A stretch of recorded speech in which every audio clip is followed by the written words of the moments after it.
একটা গ্রামে আকাশ আর বিকাশ নামে দুজন বন্ধু থাকতো। আকাশ খুব গরিব ছিল, কিন্তু বিকাশ খুব ধনী। কালকে আমার বাবা সায়েন্স এক্সিবিশনে গিয়েছিল আর দূরবীন কিনে নিয়ে আসে। বড় লোক আর বড় কথা, যদি ভালো বন্ধু না থাকে তাহলে ধনী হয়েও কোনো লাভ নেই, বুঝলে?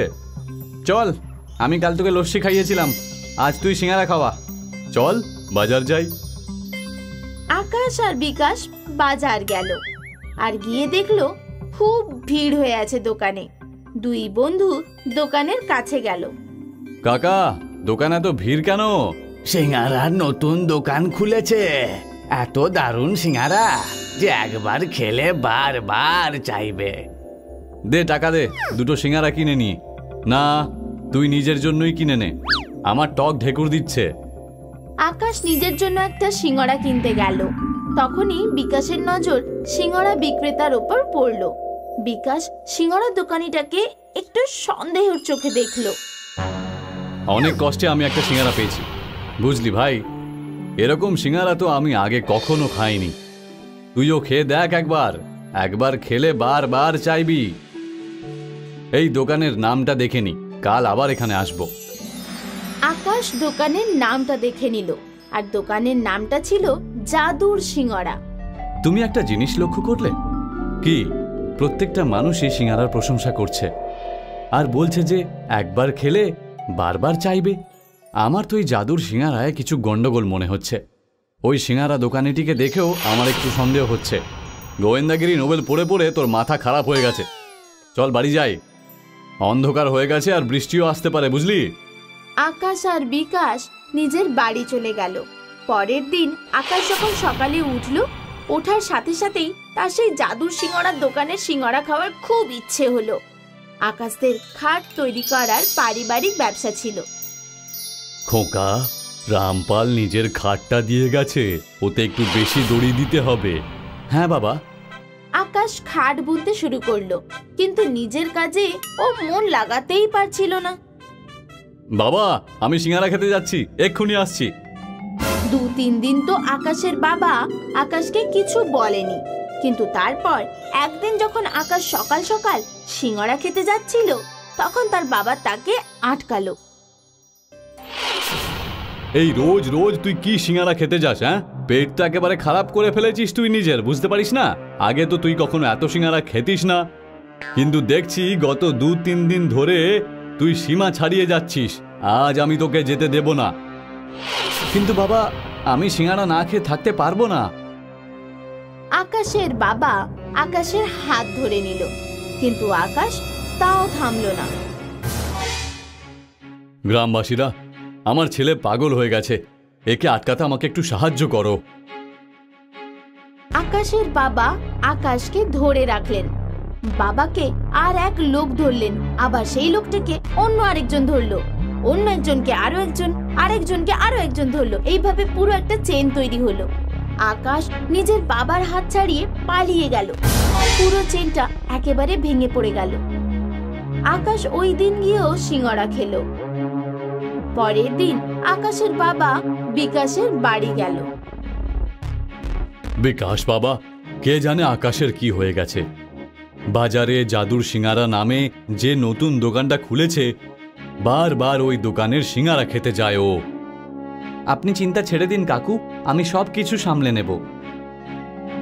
সেদিন যখন রাতে সিঙ্গারা দোকানের মালিক দোকান বন্ধ করে নিজের বাড়ি ফিরছিল, তখন বিকাশ ওকে দূরবীন দিয়ে দেখলো।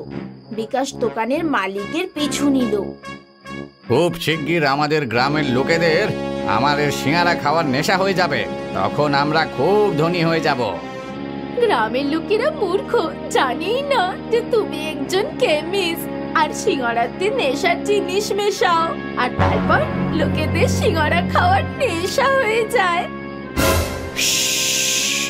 আসতে বলো, কেউ শুনে ফেললে মারা পড়বো। বিকাশ সব কথা শুনে ফেলল। পরের দিন বিকাশ কিছু গ্রামবাসীদের নিয়ে জাদুর সিঙ্গারার দোকানে পৌঁছে যায়। কি হয়েছে? তোমরা এখানে কেন এসেছো? এটা আমরা তোমাকে পরে বলবো। প্রধান কাকু, আপনি আগে একটা সিঙ্গারা খান। প্রধান কাকু সিঙ্গারা খেলেন। এখন আমার আরো সিঙ্গারা খাওয়ার ইচ্ছা করছে। সত্যি করে বলো, তুমি তোমার সিঙ্গারাতে কি মেশাও? আলু আর মশলা ছাড়া আমি কিছুই মেশাই না নিজের সিঙ্গারায়। সত্যি কথা বলে দাও, না হলে আমি এক্ষুনি পুলিশকে ডেকে আনবো। পুলিশের নাম শোনা মাত্রই দোকানের মালিক ভয় পেয়ে গেল আর সবকিছু স্বীকার করে নিল। আমাকে ক্ষমা করে দাও, নিজের বিক্রি বাড়ানোর জন্য আমি সিঙ্গারাতে নেশার ওষুধ মেশাতাম, যাতে লোকেদের সিঙ্গারা খাওয়ার নেশা হয়ে যায় আর লোক যেন বারবার আমার দোকানে সিঙ্গারা খেতে আসে। বিকাশ সঙ্গে সঙ্গে পুলিশকে ফোন লাগায়। পুলিশ এসে ওই কেমিস্টকে গ্রেফতার করে নেয়। এই জন্যই আমি তোকে বলতাম যে বাইরের জিনিস বেশি খাওয়া উচিত নয়। একটা গ্রামে বাবলু নামে একটা ছেলে ছিল। বাবলু অনাথ ছিল। ও গ্রামের মোষ, গরু, ছাগল চড়াতে যেত।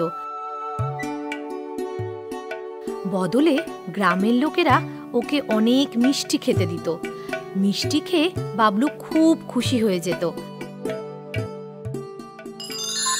বাবলু রোজ পশুদেরকে জঙ্গলে চড়াতে নিয়ে যেত আর বসে বাঁশি বাজাতো। একদিন গ্রামে বাসন্তী পঞ্চমীর পুজো ছিল। ওই দিন বাবলু অনেক মিষ্টি পায়। যখন বাবলু জঙ্গলে বসে মিষ্টি খাচ্ছিল, একটা বুড়ো লোক বাবলুর কাছে আসে। পুত্র, 3-4 দিন ধরে উপোসে আছি, কিছু খাইনি, কিছু মিষ্টি আমাকেও দাও না। বাবলু তার অর্ধেক মিষ্টি ওই বুড়ো লোকটাকে দেয়। বুড়ো মিষ্টি হাতে নিতেই এক বনদেবতার রূপ ধারণ করে। তুমি খুব দয়ালু বাবলু, তুমি না বুঝে অর্ধেক মিষ্টি আমাকে দিয়েছ। আমি তোমার ওপরে খুশি হয়েছি, খুব খুশি। আমি তোমায় 4টে জিনিস দেব, যা তোমার দুঃসময় তোমার কাজে আসবে। বনদেবতা বাবলুকে 3টে ঝুড়ি দিল।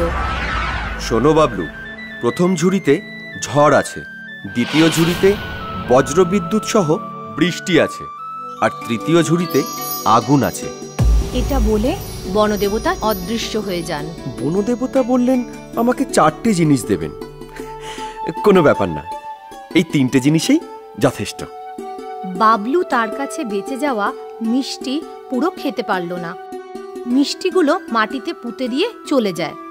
পরের দিন বাবলু ওই জায়গায় এসে দেখল, সে যেখানে ওই মিষ্টি পুঁতেছিল ওখানে একটা মিষ্টির গাছ হয়ে গেছে, আর তাতে তাতে অনেক মিষ্টি হয়েছে।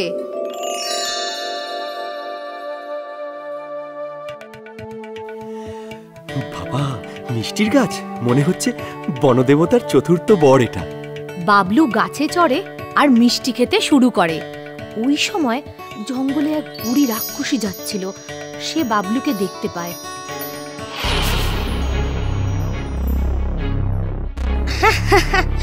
আরে, আজ তো অনেক বড় শিকার পেয়েছি। একে তো মশলাদার তরকারি করে খাবো। কিন্তু তার আগে একে তো গাছ থেকে নামাতে হবে। বুড়ি রাক্ষসী এক সুন্দরী রমণীর রূপ ধারণ করে, গাছের তলায় আসে আর বাবলুকে বলে, আরে বাবলু, গাছে এত মিষ্টি ফলেছে, যদি তুমি কিছু কিছু মিষ্টি আমাকে পেরে দাও, আমিও খেতে পারি। ঠিক আছে, আমি মিষ্টি নিচে ফেলছি, তুমি খেয়ে নাও। আরে বাবা, তুমি যদি মিষ্টি নিচে ফেলো, মিষ্টি তো নোংরা হয়ে যাবে। তাহলে তুমি তোমার আঁচল পাতো, আমি তার মধ্যে ফেলে দিচ্ছি। আমার আঁচল তো নষ্ট হয়ে যাবে, তার থেকে গন্ধও বেরাবে। কিছু মিষ্টি নিয়ে তুমি নিচে এসে দাও না আমায়। বাবলু বুড়ি রাক্ষসীর মতলব না বুঝে নিচে চলে আসে। তক্ষুনি রাক্ষসী নিজের আসল রূপ ধারণ করে নিল আর বাবলুকে একটা বস্তাতে ভরে নিল। ও বাবলুকে বস্তায় ভরে নিজের বাড়ি নিয়ে গেল। শোন চন্দা, এই বস্তায় আমি শিকার ধরে এনেছি। প্রথমে ওকে বেঁধে ওর মাথাটা কেটে দিবি, আর আর ভালো করে মশলা দিয়ে তরকারি বানাবি। আমি স্নান করে আসছি। বুড়ি রাক্ষসী স্নান করতে চলে যায়। মেয়েটি যখন বস্তাটা খুলল তখন দেখলো বস্তায় বাবলু নামে একটা সুন্দর ছেলে আছে। মেয়েটি বাবলুর ওপর খুব দয়া হয়। দুজনের মধ্যে কিছুক্ষণ কথাবার্তা হয়। এই রাক্ষসী আমার কেউ না। অনেক বছর আগে গ্রাম থেকে আমার মাকে ধরে আনে। ওই সময় আমি আমার মায়ের পেটে ছিলাম। এখানেই আমার জন্ম হয়েছে। রাক্ষসী আমার মাকেও খেয়ে নিয়েছে, আর আমাকে ওর এখানে গোলাম বানিয়ে রেখেছে। ও আমায় দিয়ে ঘরের সব কাজ করায়। বাবলু আর চন্দা দুজনে মিলে রাক্ষসীর ঘর থেকে পালিয়ে যায়। রাক্ষসী যখন স্নান করে এসে ফিরে তখন দেখে চন্দা আর বাবলু দুজনেই উধাও। মনে হচ্ছে দুজনে মিলে পালিয়েছে। রাক্ষসী ওদের পিছু পিছু যেতে থাকে। চন্দা পিছনে ফিরে দেখে এ কি, রাক্ষসী তো আমাদের পিছনে আসছে। এখন আমরা কি করব? বাবলুর বনদেবতার দেওয়া সেই 3টে ঝুড়ির কথা মনে পড়ে যায়। তুমি চিন্তা করো না, আমি এক্ষুনি ওকে এখান থেকে তাড়িয়ে দেব। বাবলু সবার আগে ঝড়ের ঝুড়িটা নিল, কিন্তু তেজি রাক্ষসী ঝড়েও হার মানল না। সে তাও ওদের পিছনে দৌড়াতে শুরু করলো। মনে হচ্ছে এইভাবে হবে না। আবার বাবলু বর্ষা আর বিদ্যুতের ঝুড়িটা নিল। রাক্ষসী আঘাত পেল, কিন্তু সে আবার ওদের পিছন করা শুরু করলো। বাবলু আর চন্দা পালাতে পালাতে গ্রামে পৌঁছালো। গ্রামের লোক ওদের কাছে এসে বলে, কি হয়েছে বাছা, পালাচ্ছ কেন? ওই বুড়ি রাক্ষসী আমাদের মারবে বলে পিছু নিয়েছে। আমরাও তো ওই রাক্ষসীর ভয় অতিষ্ঠ হয়ে আছি। চন্দা, ওই রাক্ষসীকে আমাদের মারতেই হবে। গ্রামের লোকও অতিষ্ঠ হয়ে আছে ওর জন্য। আমরা যদি ওকে না মারি ও আমাদের সবাইকে মেরে ফেলবে। বাবলু আগুনের ঝুড়িটা নিল, আর রাক্ষসী তাতে জ্বলে পুড়ে ছাই হয়ে গেল। তখন গ্রাম প্রধান সেখানে পৌঁছায়। খুব ভালো কাজ করেছো বাবলু, খুব ভালো। ওই রাক্ষসী আমাদের গরু ছাগল সব খেয়ে নিত। হ্যাঁ, ঠিক ঠিক। আর তোমাকে এই সাহসিকতার জন্য আমি গ্রামে তোমাকে একটা বাড়ি দিলাম। গ্রামবাসীরা বাবলু আর চন্দার বিয়ে দিল। বাবলু আর চন্দা ঘর পেয়ে সুখে শান্তিতে সংসার করতে শুরু করলো। লক্ষণপুর নামের একটা গ্রামে সুষমা নিজের ছেলে আর বর রামদুলালের সাথে থাকত।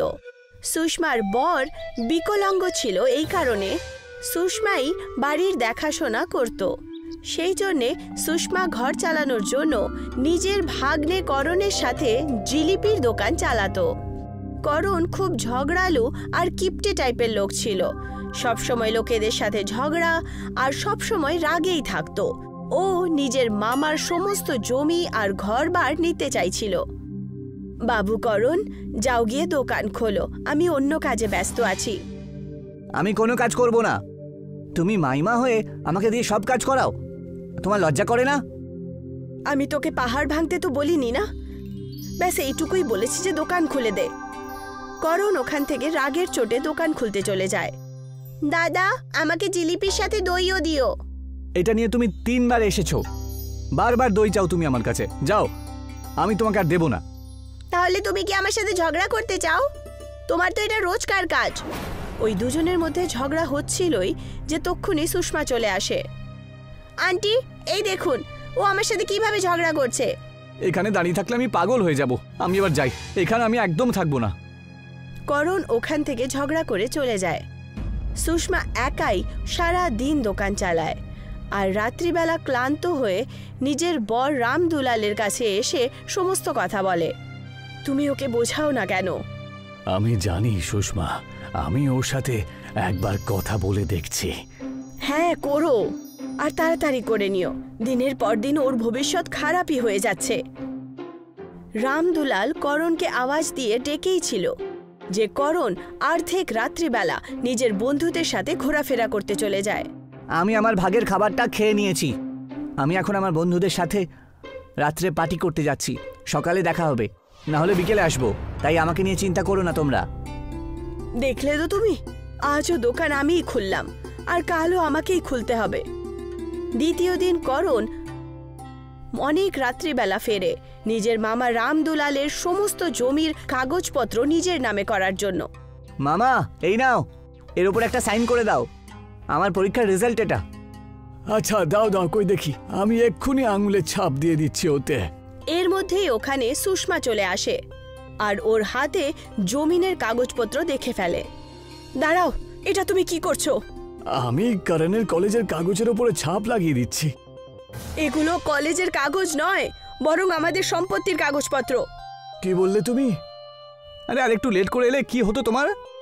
সুষমা আর রামদুলাল দুজনেই করণের ব্যবহারের কারণে খুব অস্থির হয়ে ওকে বাড়ি থেকে তাড়িয়ে দেয় আর সুষমা একাই জিলিপির দোকান চালাতে শুরু করে। এখন থেকে আমি একটু তাড়াতাড়ি এসে একটু লেটই যাব, এর কারণে আমি বেশি লাভ রোজগার করব। সুষমা সারা দিন পরিশ্রম করে নিজের জিলিপির দোকান চালাচ্ছিল। এই দোকানের 12টা বাজাতে হবে। এই মাইমার জন্যই আমি আমার জমিটা ফেরত পেলাম না। যদিও না থাকতো তাহলে আমি সমস্ত দোকান আর বাড়ির মালিক হয়ে যেতাম। একটা কাজ করি, জিলিপির ভেতরে নষ্ট হয়ে যাওয়া দুধের পনির মিশিয়ে দেব, তাহলে জিলিপিগুলো নষ্ট হয়ে যাবে। করণ একটা প্ল্যান বানালো। করণ ফাটা দুধের তৈরি একটা পনির জিলিপির বড় বালতিতে ফেলে দিল।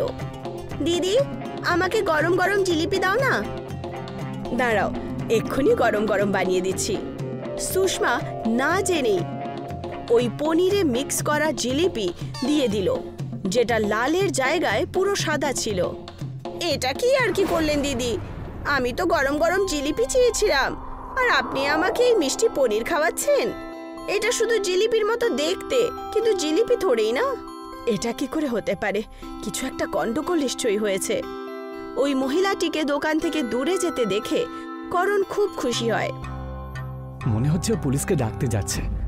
এবার বেটা বুঝতে পারবে যে আমার সাথে পাঙ্গা নেবার ফল ঠিক কি হয়। তক্ষুনি ওখানে রামদুলাল নিজের ছোটবেলার বন্ধুদের সাথে চলে আসে। এই যে সুষমা, আমার কয়েকজন বন্ধু এখানে তোমার সাথে দেখা করতে এসেছে আর আমাদের দোকানের জিলিপি খেতে এসেছে। আরে বাহ, এটা তো খুব ভালো কথা। আগে আপনার দোকানে জিলিপির ব্যাপার আমি অনেক শুনেছি। হ্যাঁ, আমিও শুনেছি। আর আমরা 400 কিলোমিটার দূর থেকে এখানে এসেছি জিলিপি খেতে। সুষমাকে জিলিপির মধ্যে পনির ফেলার কথাটা মনে পড়ল, কিন্তু যারা এসেছিল তাদের জেদ আর উৎসুকতার কারণে সুষমা ওদেরকে গরম গরম পনিরের জিলিপি বানিয়ে দিয়ে দিল। আপনার এখানকার জিলিপি একটু অদ্ভুত খেতে লাগছে আমার। মনে হয় আজকে সুষমা একটু অন্য রকমের জিলিপি বানিয়েছে। জিলিপিগুলো দেখতে সাদা হতে পারে, কিন্তু খেতে সুস্বাদু হবে। আর ওদের জিলিপি খাওয়ার আগেই ওখানে করণ চলে আসে। হ্যাঁ হ্যাঁ, খান খান। এনার এই জিলিপির কারণেই তো অনেক গ্রাহক পালিয়ে গেছেন, আর কিছুক্ষণ পরে আপনারাও পালিয়ে যাবেন। আগে ও হলো আমার ভাগনা, সবসময় উল্টো পাল্টা কথা বলে। আপনারা জিলিপি খান না। আর যেই মাত্র রামদুলালের ছোটবেলার বন্ধুরা জিলিপি খেলো, ওই পনির মিক্স করা জিলিপি ওরা খেয়ে অবাক হয়ে যায় আর বলেন, বাহ বৌদি বাহ, কি জিলিপি বানিয়েছেন আপনি। জিলিপি কম, রসমালাই বেশি মনে হচ্ছে। হ্যাঁ সত্যি, জিলিপিগুলো দারুণ খেতে। আজ থেকে আপনি আপনার এই দোকানের নামটা পাল্টে দিয়ে পনির জিলিপি নাম দিয়ে পনির জিলিপি নামটা রাখুন, তারপর দেখবেন অনেক বেশি লাভ হবে। কি সত্যি? আমি তো জানতাম না এসব কি করে হলো। কি বললেন আপনি? জিলিপি খেতে ভালো লাগছে? করণ ওদের কথায় বিশ্বাস করতে পারল না, আর ও নিজেরই মিশিয়ে দেওয়া পনিরের জিলিপি নিজেই খেতে লাগলো। যেই মাত্র জিলিপি খেলো ওর ভালো লাগলো। আর এটা তো সত্যিই দারুণ খেতে, কিন্তু সবাই মাইমার প্রশংসা কেন করছেন? এই পনির জিলিপি আমি তৈরি করেছি, কারণ এর মধ্যে পনির তো আমিই মিশিয়েছিলাম। এবার দেখলে তোমরা আমার কামাল। সুষমা সব কথা বুঝে গেছিল। তক্ষুনি ও বলল, তুই চাইতি যে আমাদের জিলিপির দোকান বন্ধ হয়ে যাক আর আমরা রাস্তায় চলে আসি, তাই না? সুষমা, এইসব আলোচনা অতিথিদের সামনে আমাদের করা উচিত নয়। আর যেই মাত্র সমস্ত আত্মীয়রা চলে গেল, করণ নিজের মামা রামদুলালকে বলল, মামা, তুমি আমাকে জমি জায়গা কিছুই দিলে না। আমি শুধু এইটুকুই চাই যে আপনি আমাকে এই দোকানটা দিয়ে দিন, আর এখন থেকে আমি এখানে পনির জিলিপি বানাবো। আমাদেরকে দোকান দেওয়ায় কোনো অসুবিধা নেই, কিন্তু তুমি কি দোকান ভালো করে চালাবে? তুমি সে নিয়ে চিন্তা করো না। যদি আমি দোকান ভালো করে চালাতে না পারি তাহলে তুমি এসে দোকানটা কেড়ে নিও। আচ্ছা ঠিক আছে, আমরা এমনটাই করব। করণ দিন রাত পরিশ্রম করে নিজের পনিরের জিলিপির দোকানে কাজ করতে থাকে, কিন্তু করণের বন্ধুরা যাদের সাথে ও রাত দিন ঘোরাফেরা করত তারা এই কথায় একদমই খুশি ছিল না। আর ওদের মধ্যে একটা ভালো বন্ধু ওকে এসে বলল, চল করণ, যাই আমরা। তোদের সঙ্গে আমি আর যেতে পারবো না, আমাকে আমার দোকানটা সামলাতে হবে যে। মামা মাইমা ভরসা করে আমাকে দোকানটা দিয়ে দিয়েছে। করণের কথা না মানায় ওর বন্ধুরা ওর ওপরে রেগে যায়, আর ওরা তার দোকানকে নিয়ে দুষ্পরিকল্পনা করে, আর একজন বাবার সহায়তা নিয়ে ওর দোকানের ওপর টোটকা মানে কালো জাদু করে দেয়। করণের দোকানে না হওয়ার কারণে ও বাবার দেওয়া তাবিজ পনির জিলিপির দোকানে টাঙিয়ে দেয়। এবার হবে আসল খেলা। যখন আমরা নষ্ট হয়েছি একসাথে, তাহলে ও কেন একা উন্নতি করবে? এই মাদুলিটা কিসের? হয়তো সুষমা এখানে রেখেছে, আমি এটা আমার হাতে বেঁধে নিই। আর যেই মাত্র রামদুলাল ওই তাবিজ নিজের গলায় বাঁধলো, তক্ষুনি ও হুইল চেয়ার থেকে দাঁড়িয়ে পড়ল। মানে ওই কালো জাদুর কারণে উনি একদম ঠিক হয়ে গেলেন, আর উনি আবার হাঁটতে শুরু করলেন। এ কি, আমি তো হাঁটতে পারছি, আমার পা দুটো ঠিক হয়ে গেল। এই মাদুলিতে জাদু আছে। হায় ঈশ্বর, আপনাকে কোটি কোটি ধন্যবাদ। ওখানেই দূরে দাঁড়িয়ে থাকা করণের বন্ধু সবকিছু দেখছিল, আর দেখে ও খুব অবাক হলো।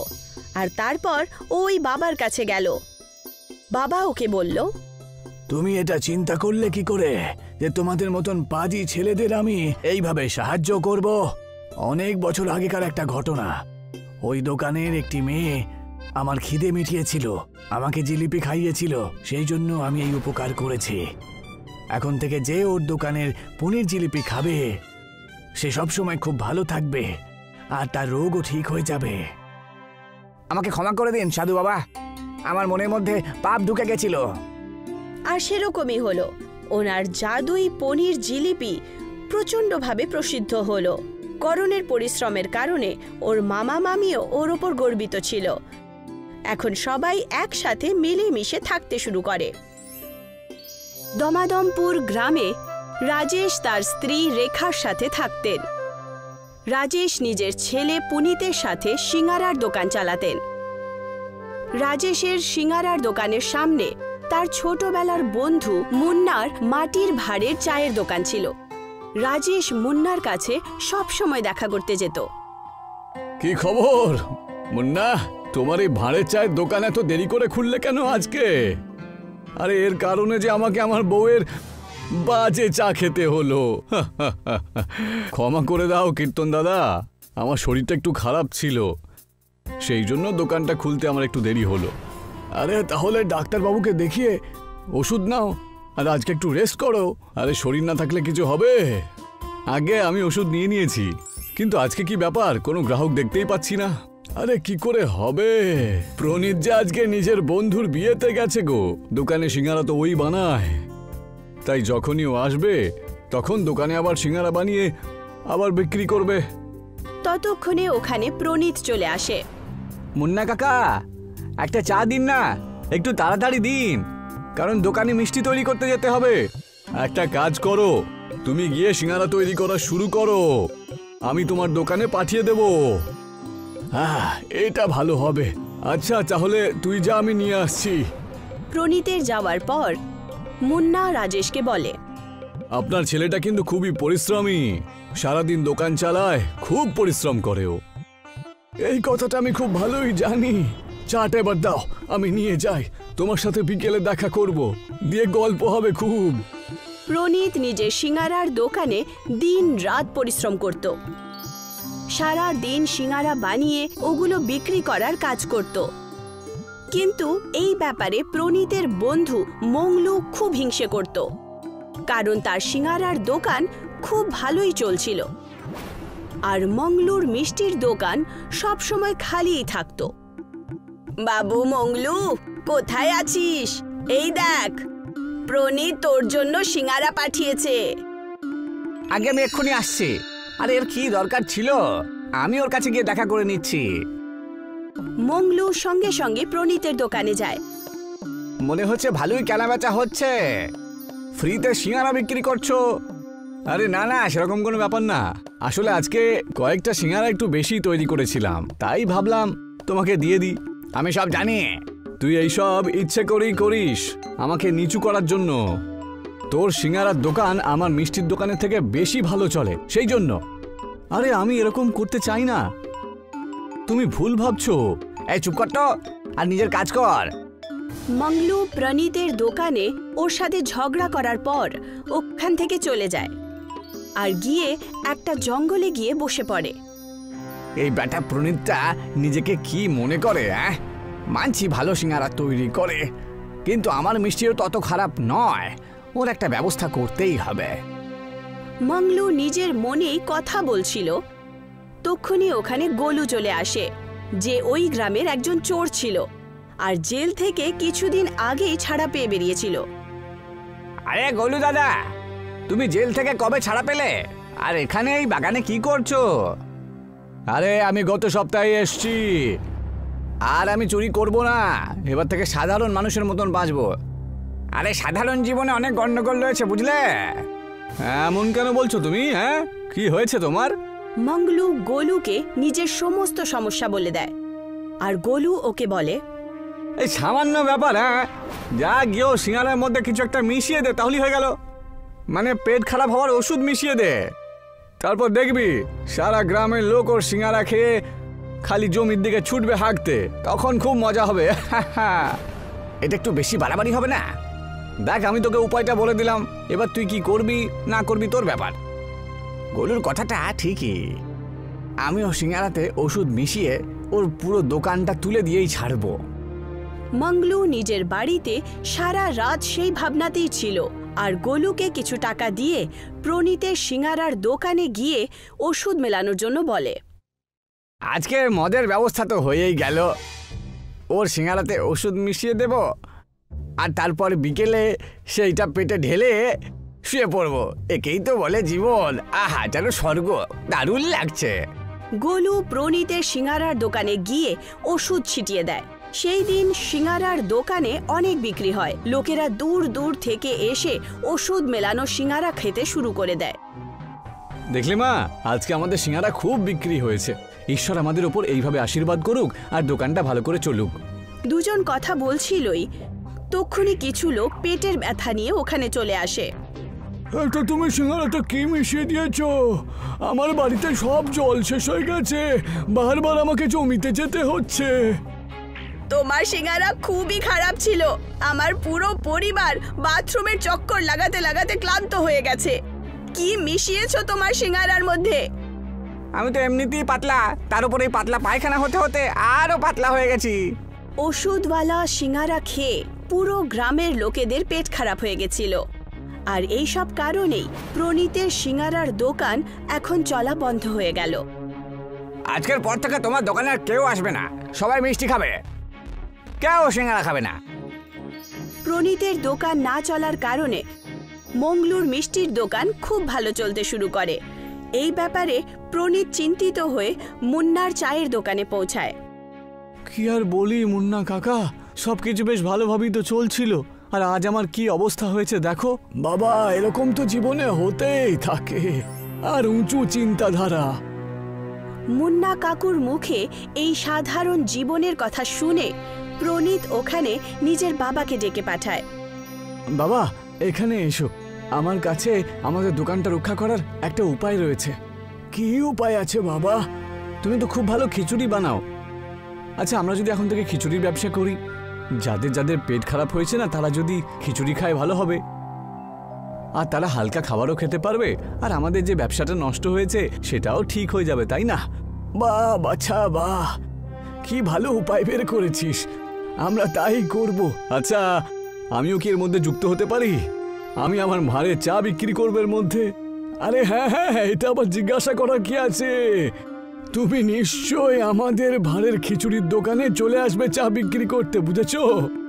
রাজেশ, মুন্না আর প্রনীত সেই দিনই নিজেদের কুল্লার খিচুড়ির দোকান খুলে দেয়। আর রাজেশ খিচুড়ি বানিয়ে প্রনীতকে দেয়। প্রনীত ওগুলোকে মাটির ভাঁড়ে রেখে লোকেদের বিক্রি করতে শুরু করে। এসো এসো, ভাঁড়ের খিচুড়ি বিক্রি করো। যার যার পেট খারাপ হয়েছে এখানে চলে এসো আর এই খিচুড়ি খেয়ে যাও। প্রথম দিনে ফ্রিতে চিকিৎসা। হ্যাঁ বাচ্চা, প্রথম দিনে ফ্রিতে চিকিৎসা করে খুব ভালো করেছো। আজকে যদি কারোর পেট ঠিক হয়ে যায় তাহলে কাল থেকে আমাদের গ্রাহক বেড়ে যাবে। প্রথম দিনই ভাঁড়ের খিচুড়ি খুব বিক্রি হয়। তাদের গ্রাহকরাও খুব খুশি হয়। যেমন যেমন লোকেরা জানতে শুরু করে যে ভাঁড়ের খিচুড়ি খাওয়ার কারণে তাদের পেট পরিষ্কার হয়ে যাবে, তারা প্রনীতের খিচুড়ির দোকানে যেতে শুরু করে। আমাকে আমার পুরো পরিবারের জন্য খিচুড়ি প্যাক করো, আর এইবার একটু বেশিই দিও। দেখতে দেখতেই প্রনীত, মুন্না আর রাজেশের ভাঁড়ের খিচুড়ির দোকান খুব ভালো চলতে শুরু করে। দুজন বাবা ছেলে আর মুন্না ভাঁড়ের খিচুড়ির দোকান ভালো করে চালাতে শুরু করে। তোমাদের অশেষ ধন্যবাদ যে তুমি আমাকেও তোমাদের ভাঁড়ের খিচুড়ির অংশ করেছো। এটা তো আমাদের কাছে সৌভাগ্যের ব্যাপার যে আমাদের ওপরে যখন বিপদ এসে পড়েছিল তখন আপনি আমাদের সঙ্গে ছিলেন। এই সব কিছু দেখে গোলু আর মঙ্গলু নিজের মাথা পেটাতে শুরু করে।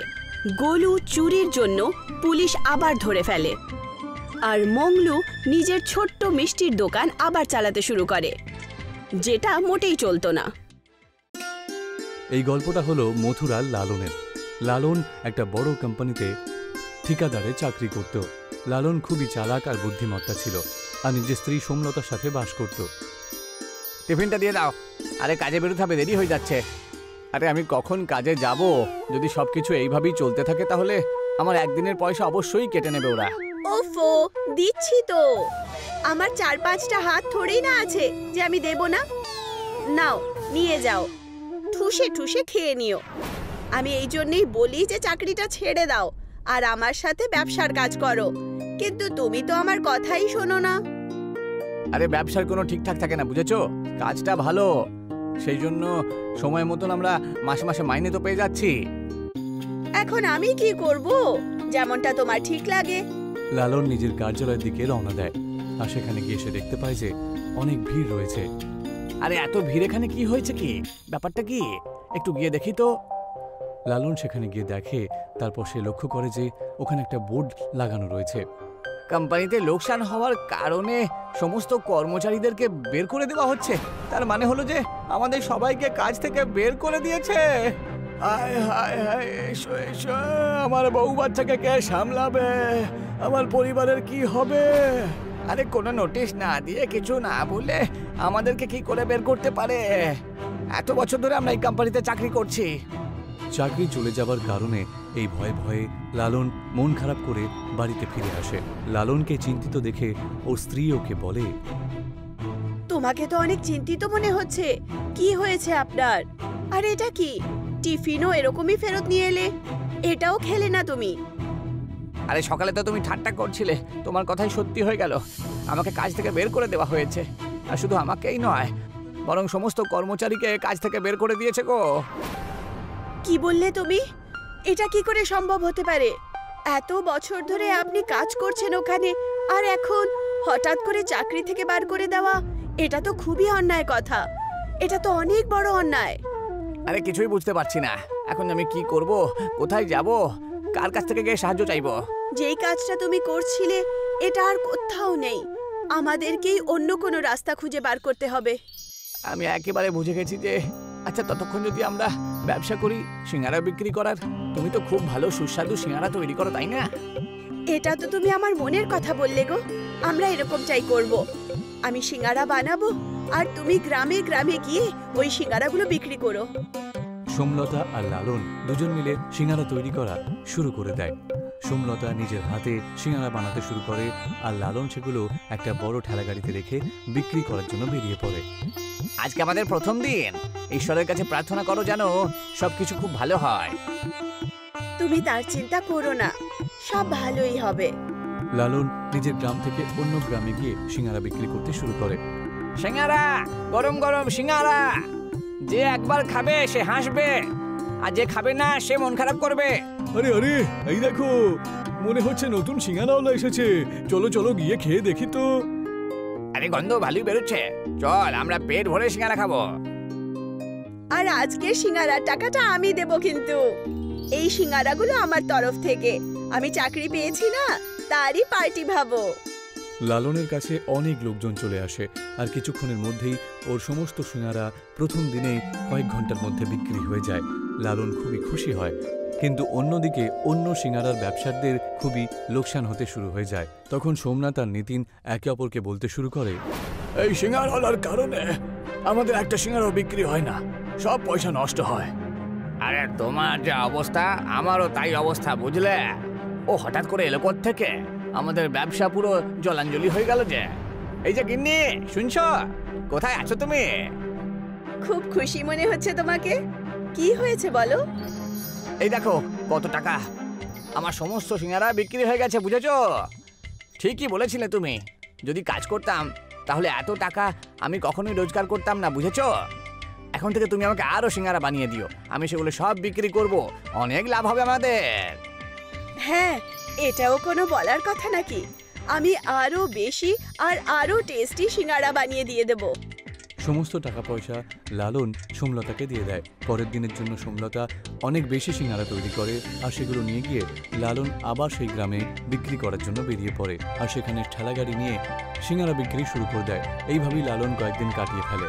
তখন নিতিন আর সোমনাথ ঠিক করে যে এই লালনের বাচ্চাটা কিছু একটা করতে হবে। আমার কাছে একটা নেশার ওষুধ রয়েছে, ওর সিঙ্গারার মধ্যে সেগুলো মিশিয়ে দেব। তুমি সেগুলো নিয়ে চিন্তা করো না, আমি ওর সাথে গিয়ে কথা বলবো। প্রথমে ওর সিঙ্গারায় ওষুধটা তুমি তখন মিশিয়ে দিও। সোমনাথ আর নিতিন ওর দোকানের কাছে যায়। তখন সোমনাথ লালনের মনটা অন্যমনস্ক করে দেয়। এই যে লালন ভাই, এই দেখো ওখানে ওই গরিবের কামারের ওখানে মাটির জিনিসপত্র তুলে দিতে হবে, তুমি একবার যাবে? আমি একা পারবো না, চলো না একটু। আরে সোমনাথ দাদা, এটা আবার বলার কি আছে, চলো না, কুমার কাকার বয়সও হয়েছে তাই না? সোমনাথ লালনকে নিয়ে কুমার কাকার দোকানে চলে যায়, আর সেই সুযোগ বুঝে নিতিন নেশার ওষুধ ও সিঙ্গারাতে মিশিয়ে দেয়। এদিকে লালন ওখানে পৌঁছে দেখে যে সোমনাথ ওদের সাথে নেই। তখন কুমার কাকাকে সে জিজ্ঞাসা করে, এই যে কাকা, কি খবর তোমার? আমি শুনলাম যে তোমার নাকি অনেক ভারী জিনিসপত্র তুলতে চাও তুমি। আরে এই বয়স্ক দোকানে কি ভারী জিনিস থাকবে? তোমাকে কেউ বোকা বানিয়েছে। হ্যাঁ হতে পারে, সোমনাথ ভাই আমার সাথে ঠাট্টা করেছে, কিন্তু আপনাকে চিন্তিত মনে হচ্ছে কেন? কিছু হয়েছে নাকি? তখন ওই কাকা নিজের অবস্থার কথা বলে, তারপর বলে ওঠে, আরে অনেক দিন হয়ে গেল ঋণের দায়ে ভুগছি আমি, কতদিন খাবার খাইনি সেটাও মনে নেই আমার। আরে আর বলার কি আছে কাকা, এই নাও কয়েক কিছু টাকা দিলাম তোমাকে, যখন তোমার সময় হবে তুমি আমাকে ফেরত দিয়ে দিও। এক সময় আমারও তো অবস্থা ছিল আপনারই মতন, কিন্তু এখন আমি একদম ঠিকঠাক আছি। তোমাকে অসংখ্য ধন্যবাদ বাছা। লালন সেই বুড়ো কাকাকে টাকা দিয়ে চলে যাচ্ছিল, তখনই সেই বুড়ো তাকে বলে, যাবার আগে আমি তোমাকে একটা সত্যি কথা বলতে চাই, যে এই সোমনাথ আর নিতিন তোমার সিঙ্গারার উপরে নেশার ওষুধ মিশিয়ে দিয়েছে। ওদেরকে আলোচনা করতে আমি শুনেছিলাম, বুঝেছো? তুমি আমাকে সাহায্য করেছো, তাই আমি তোমাকে এই কথাটা বলে দিলাম। নেশার ওষুধ? কিন্তু কেন? যাতে তোমার দোকানটা নষ্ট হয়ে যায়। কাকা ওকে সব কথা বলে দেয়, তারপর বলে ওঠে, তোমাকেও একটা উপহার আমি তোমাকে দিলাম, এই রেখে দেওয়া মাটি তুমি নিয়ে যাও। এই মাটির মধ্যে এমন কি আছে কাকা? এটা দেখতে তো একটা সাধারণ মাটিই বটে, এই মাটির আঁচেতেই তোমাকে সিঙ্গারা তৈরি করতে হবে, বুঝেছো? মাটিতে পুঁতে, তারপর দেখো যে সিঙ্গারা তুমি এটা দিয়ে তৈরি করবে সেটা জাদু সিঙ্গারা তৈরি হবে। যখন মাটি শেষ হয়ে যাবে তখন আবার এসে নিয়ে যেও।